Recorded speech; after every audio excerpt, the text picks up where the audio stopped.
The precedent for economic hitmen really began back in the early 50s when democratically elected Musaddık, who was elected in Iran, he was considered to be the hope for democracy in the Middle East and around the world. He was Time Magazine's Man of the Year. But one of the things that he'd run on and began to implement was the idea that foreign oil companies needed to pay the Iranian people a lot more for the oil that they were taking out of Iran. The Iranian people should benefit from their own oil.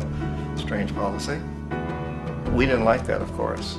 But we were afraid to do what we normally were doing, which was to send in the military. Instead, we sent in one CIA agent, Kermit Roosevelt, Teddy Roosevelt's relative. And Kermit went in with a few $1 million and was very, very effective and efficient. And in a short amount of time, he managed to get Musaddık overthrown and brought in the Shah of Iran to replace him, who always was favorable to oil. And it was extremely effective. Mobs overflow Tehran. Army officers shout that Musaddık has surrendered and his regime as virtual dictator of Iran is ended. Pictures of the Shah are paraded through the streets as sentiment reverses. The Shah is welcomed home. So back here in the United States, in Washington, people looked around and said, wow, that was easy and cheap.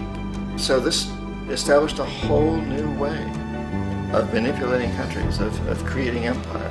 The only problem with Roosevelt was that he was a card-carrying CIA agent, and had he been caught, the ramifications could have been pretty serious.